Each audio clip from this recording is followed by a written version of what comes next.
Hello and welcome back everyone. कैसे हो आप सभी? उम्मीद करती हूँ आप सभी बहुत अच्छे होंगे और अपने कॉम्पिटिशनल एग्ज़ाम्स की तैयारी भी बहुत अच्छे तरीके से कर रहे होंगे। आज की क्लास में हम पढ़ेंगे हरियाणा का पानीपत ज़िला। तो पानीपत ज़िले को आज हम पढ़ने से पहले यहाँ पर आज एक मोटिवेशनल लाइन के माध्यम से इस क्लास को स्टार्ट करते हैं।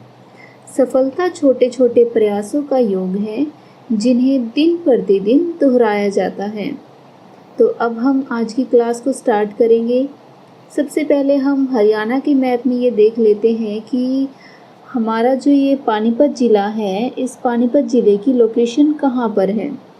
पानीपत ज़िला जो यहाँ पर है मध्य पूर्व में है और पानीपत की जो सीमा लगाते हैं जो ज़िले वो कौन कौन से हैं।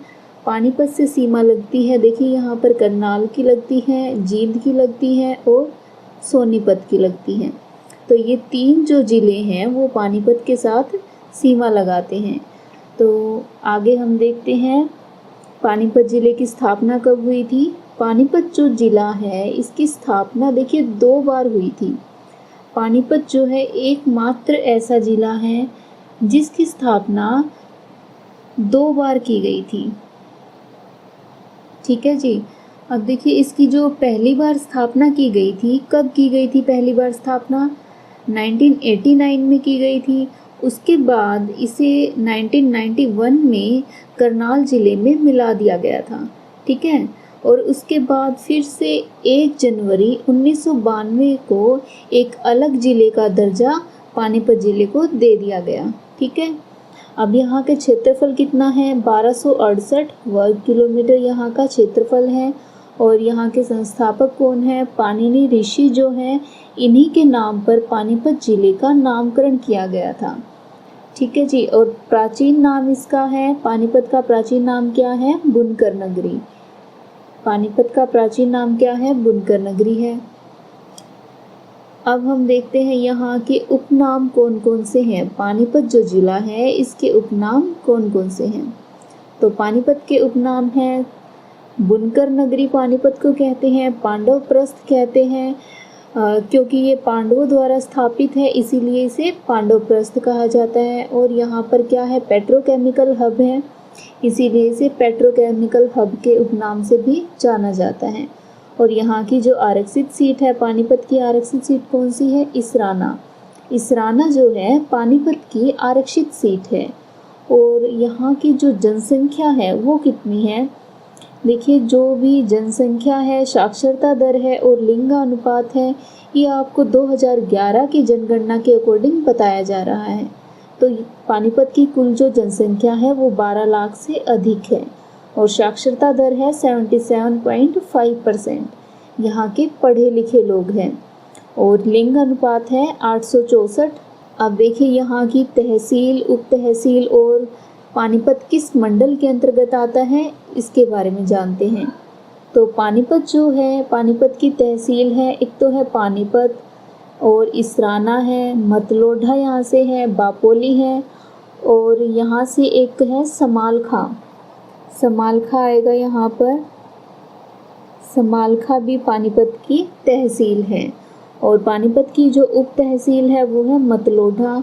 और जो करनाल जो ज़िला है, करनाल मंडल के अंतर्गत आता है पानीपत।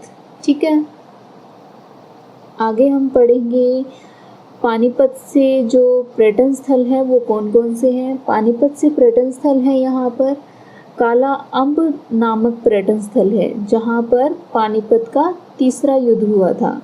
पानीपत संग्रहालय यहाँ पर है, सलारगंज गेट भी यहाँ पर है और स्काईलार्क रेस्टोरेंट यहाँ पर है। और अल्ताफ़ हुसैन हाली का जो पुस्तकालय है वो भी पानीपत में ही है। अल्ताफ़ हुसैन हाली कौन थे? अल्ताफ़ हुसैन हाली जो हैं एक प्रसिद्ध उर्दू शायर, कवि और लेखक थे। ठीक है। और जो हरियाणा सरकार है, हरियाणा सरकार के द्वारा जो उर्दू भाषा और साहित्य के क्षेत्र में अल्ताफ़ हुसैन हाली पुरस्कार से सम्मानित किया जाता है। और जो अल्ताफ़ हुसैन हाली हैं इनके गुरु कौन थे? मिर्ज़ा गालिब। मिर्ज़ा गालिब अल्ताफ़ हुसैन हाली के गुरु थे। और अल्ताफ़ हुसैन हाली का जन्म कब हुआ था? 1837 में हुआ था। और इनकी प्रसिद्ध रचनाएं कौन सी हैं? यादगार आएगा यहाँ पर, यादगार ए गालिब और सफ़रनामा और शिकवा ए हिंद। शिकवा ए हिंद ये क्या है? इनकी प्रसिद्ध रचनाएं हैं। आगे हम पढ़ते हैं यहाँ से मंदिर, मस्जिद, गुरुद्वारे कौन कौन से प्रसिद्ध हैं। यहाँ पर देखिए जो है काबुली बाग की मस्जिद है, ये यहाँ पर बहुत प्रसिद्ध मस्जिद है और बहुत पुरानी मस्जिद है यहाँ की। इब्राहिम लोदी का जो मकबरा है वो भी यहाँ पर है, और जो लोधी वंश के आखिरी सुल्तान इब्राहिम लोदी, उनका ये अंतिम विश्राम स्थल है। इब्राहिम लोदी का मकबरा कहाँ पर है? पानीपत जिले में है। और देवी मंदिर है यहाँ पर जो कि देवी दुर्गा को समर्पित है। संत बू अली शाह कलंदर की दरगाह भी यहाँ पर है, और हाली की दरगाह भी है यहाँ पर, जामा मस्जिद भी है। और जो हेमचंद्र है, हेमू जिसे हम हेमू भी कहते हैं, उनका समाधि स्थल भी यहीं पर है। तो काबुली बाग की मस्जिद का निर्माण कब करवाया था? काबुली बाग जो मस्जिद है, इस मस्जिद का निर्माण बाबर ने जब पानीपत का प्रथम युद्ध जीत लिया था, और युद्ध को जीतने की जो खुशी थी, उस खुशी में अपनी पत्नी मुसम्मत काबुली बेगम की याद में काबुली बाग मस्जिद का निर्माण करवाया था। ठीक है जी। आगे हम पढ़ेंगे पानीपत के जो प्रसिद्ध युद्ध हैं, और इनसे हमेशा एक क्वेश्चन जरूर बनता है एग्ज़ाम में, तो ये बहुत इम्पोर्टेंट है। पानीपत का प्रथम युद्ध कब हुआ था? पानीपत का प्रथम युद्ध हुआ था 21 अप्रैल 1526 को हुआ था। और ये युद्ध किस किस के बीच हुआ था?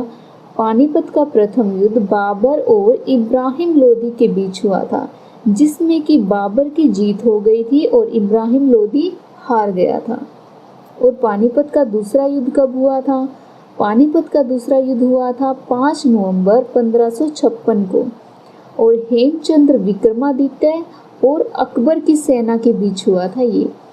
हेमचंद्र विक्रमादित्य तो यहाँ से हार गया था और अकबर की यहाँ पर जीत हुई थी। तो पानीपत का दूसरा युद्ध कब हुआ था? 5 नवंबर 1556 में हुआ था। पानीपत का तीसरा युद्ध कब हुआ था?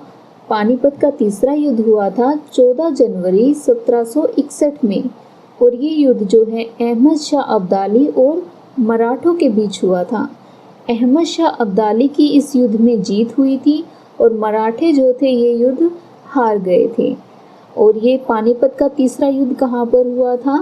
पानीपत के काला अम्ब नामक स्थान पर ये युद्ध लड़ा गया था। ठीक है, पानीपत के ये तीनों युद्ध बहुत इम्पोर्टेंट हैं, इन्हें अच्छे से याद करने हैं आपको। नेक्स्ट हम बात करेंगे यहाँ पर प्रसिद्ध व्यक्तित्व यहाँ से कौन कौन से हैं।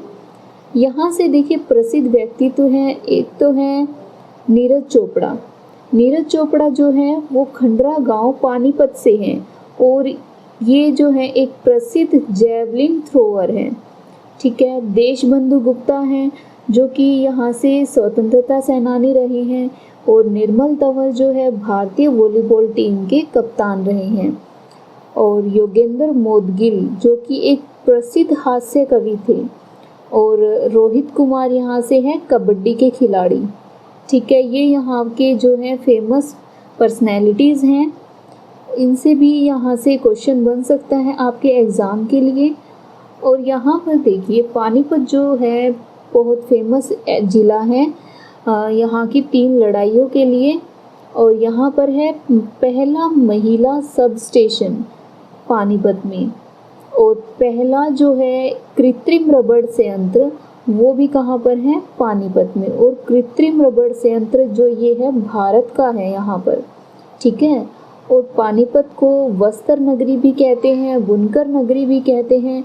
पानीपत से देखिए जो यहाँ से ऊनी कंबल बनाए जाते हैं, ऊनी कंबल जो 70 से 75% तक के जो कंबल हैं वो पानीपत में तैयार किए जाते हैं भारतीय सेना के लिए। ठीक है, पानीपत का जो पचरंगा अचार है वो भी बहुत प्रसिद्ध अचार है यहाँ का।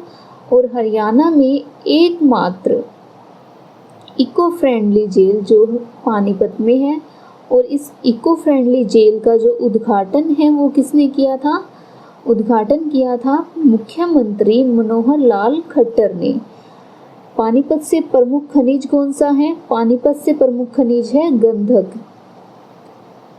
और हरियाणा का देखिए सबसे बड़ा एलिवेटेड हाईवे कौन सा है? पानीपत का है। पानीपत से बासमती चावल का निर्यात अन्य देशों में किया जाता है, यहाँ पर निर्यात आएगा, पानीपत से जो है बासमती चावल का निर्यात कहाँ पर किया जाता है? अन्य देशों में किया जाता है। और अगर हम ये बात करें कि धान का कटोरा किसे कहते हैं? धान का कटोरा कहा जाता है करनाल को। ठीक है। हरियाणा का पहला अन्नपूर्ण वस्त्र और अनाज बैंक भी कहाँ पर है? पानीपत में है। और पानीपत से देखिए बेटी बचाओ बेटी अभियान जो था, इसकी शुरुआत भी पानीपत से की गई थी। और ये शुरुआत कब की गई थी? 22 जनवरी 2015 में की गई थी। और इसका उद्घाटन जो है, बेटी बचाओ बेटी पढ़ाओ अभियान का उद्घाटन श्री नरेंद्र मोदी जी ने किया था। और पानीपत में नेस्ले कंपनी है जो कि कहाँ पर है? नेस्ले कंपनी उद्योग है, ये कहाँ पर है? समालखा में है। तो पानीपत ज़िला आपके एग्ज़ाम के पॉइंट ऑफ व्यू से बहुत इम्पोर्टेंट रहने वाला है, आपको ये अच्छे से पढ़ना है। और आज की क्लास आपको कैसी लगी है कमेंट सेक्शन में ज़रूर बताना है। और नेक्स्ट क्लास आपको किस टॉपिक पर चाहिए इसके बारे में भी आप कमेंट कर सकते हैं। तो आज के लिए बस इतना ही, मिलते हैं नेक्स्ट क्लास में। Thank you so much.